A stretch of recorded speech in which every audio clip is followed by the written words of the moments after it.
Oke, untuk menentukan nilai rata-rata pada data yang tertutup seperti ini, ya, dengan nilai tengah, maka kalian amati bahwa di sini kalian sudah paham betul, datanya adalah data berkelompok mempunyai selang atau interval, gitu ya. Sudah saya jelaskan bagaimana ini batas bawah dari masing-masing kelas, batas atasnya, gitu ya. Kemudian untuk menentukan caranya penyelesaian ini dengan nilai tengah, kalian tambahkan dua kolom lagi yang sebelah kanan, ya, yaitu apa? Ini kolom yang di sebelah kanan frekuensi yang pertama itu adalah X yang kita tentukan sebagai nilai tengah dari masing-masing kelas. 62, 67 itu dari mana asalnya? Dari 60 ditambah 64 bagi 2, ya. Maka kita tempatkan nilai tengah dari kelas yang pertama. Kemudian ada 67 dari 65 ditambah dengan 69 bagi 2 juga sama. Sampai yang kelas yang terakhir 90 tambah 94 dibagi 2 ada berapa? 92. Setelah itu baru kita kalikan. Nah, kita tambahkan dulu satu kolom lagi, kolom baru gitu ya. Kalian buat kolom, ini kolom ini masih kosong, kalian tambah kolom lagi yaitu kolom F kali X, yaitu apa? Mengalikan dengan X-nya yang kita dapatkan dari nilai tengah dikalikan dengan frekuensi. Nah, dari kolom frekuensi dengan nilai tengah kita amati, kita kalikan F kali X dari 2 kali 62, 124, 6 kali 67, 402, dan seterusnya.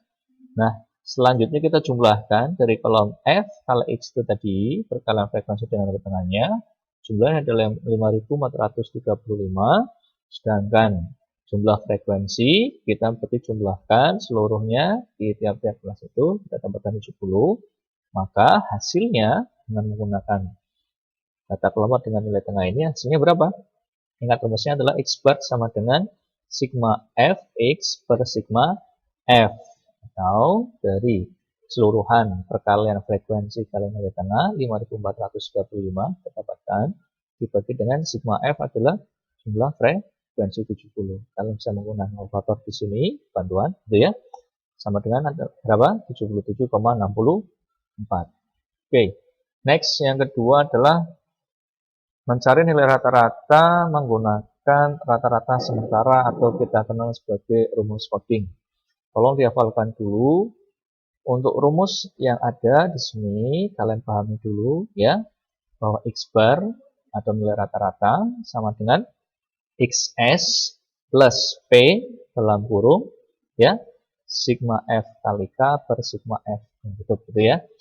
Ulangi, X bar sama dengan XS ya, atau ada buku lain yang menuliskan di sini X0 juga boleh, tidak masalah, plus P kali sigma FK per sigma F.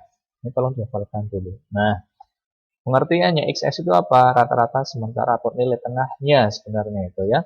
Dari rata-rata yang akan kita cari gitu ya. Kemudian P itu adalah panjang kelas.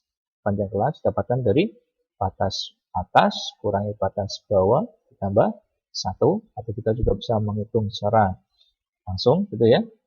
Nah, rata-rata sementara ini diperoleh dari nilai tengah yang mempunyai frekuensi paling banyak. Jadi diamati nanti pada data yang frekuensi yang paling banyak itulah yang kita cari nilai tengahnya sebagai XS, rata-rata sementara. Kemudian K itu adalah kode atau coding.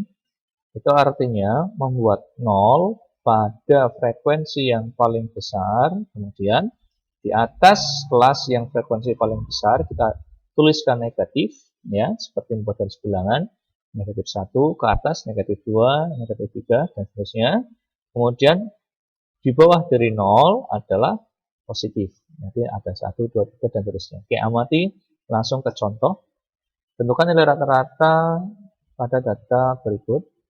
Soalnya ada nilai dengan selang interval ya, berarti nilai sini artinya 60 sampai 64 ada data 61, 62, 63, 64 gitu ya. Dan ada selangnya, ada frekuensinya, jumlah 2 siswa dan seterusnya. Oke.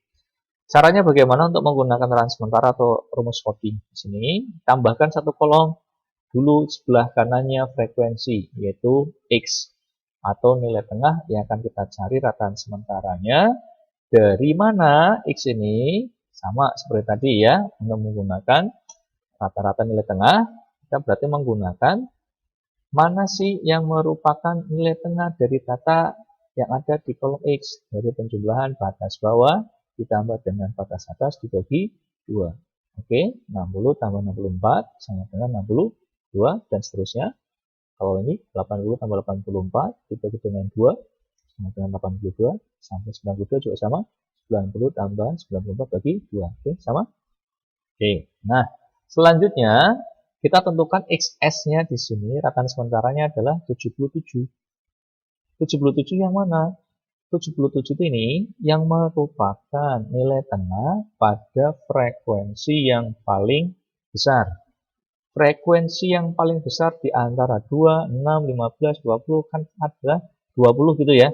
Nah, di antara frekuensi yang paling besar ini kita tandai, boleh ya pakai pensil nanti kalian. Nah, kelas ini di selang 75 sampai 79. Nah, kita lingkari juga 77 ini. Ini yang merupakan ratan sementaranya, di mana terletak pada frekuensi yang paling besar. Makanya kita tuliskan di sini XS-nya sama dengan 77. Oke, paham ya? Selanjutnya, tambahkan kolom lagi setelah X, yaitu kolom K. Itu adalah memberikan code atau coding gitu ya.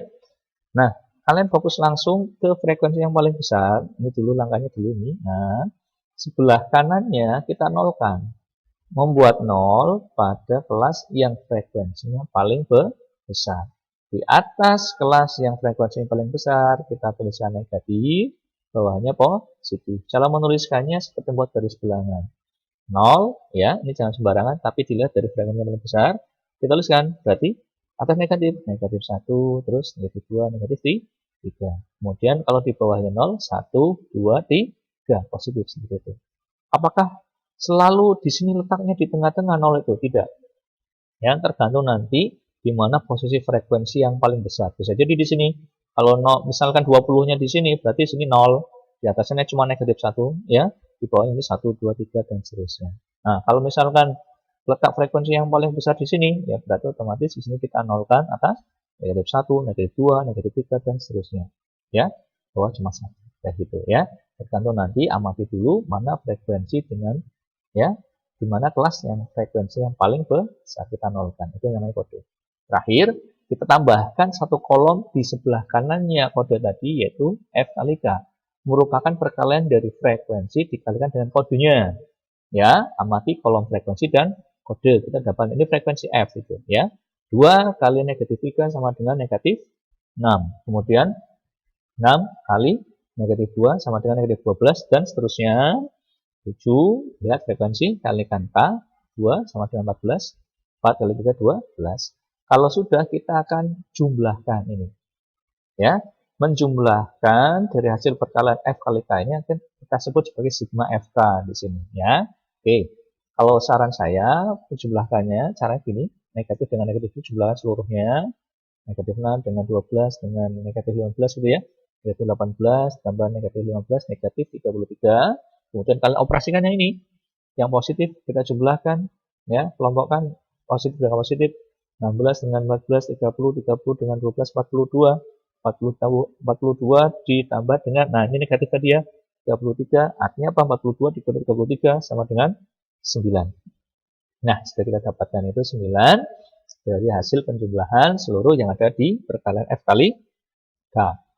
Next, P itu adalah panjang kelas. Sudah saya singgung di awal tadi ya. Panjang kelas kita bisa menghitungnya dari batas atas, kurangi batas bawah ditambah 1. Nah, 4 dikurangi 60 tambah 1, itu ada berapa? 5. Atau kita hitung manual, 60, 61, 62, 63, 64. Berarti ada 5. Dan saya pastikan di sini ya, kalian bisa langsung juga mengecek setiap kelas pasti punya panjang kelas yang sama. Jadi ambil sampelnya satu aja yang di sebelah atas sendiri ya, kelas yang interval pertama. Momentumnya adalah batas atas kurangi batas bawah tambah 1. 64 kurangi 60 tambah 1, hasilnya P-nya 5. Kalau sudah, nah baru kita memasukkan dalam rumus ratan sementara tadi, atau bukan rumus coding atau kode gitu ya. Ingat dihafalkan, X bar sama dengan XS plus P kali sigma FK per sigma F. Yang mana XS-nya sudah kita dapatkan tadi dengan melihat frekuensi yang paling besar. Kita hitung nilai tengahnya, 75 ditambah 79 bagi 2 adalah berapa? 77 kita tuliskan.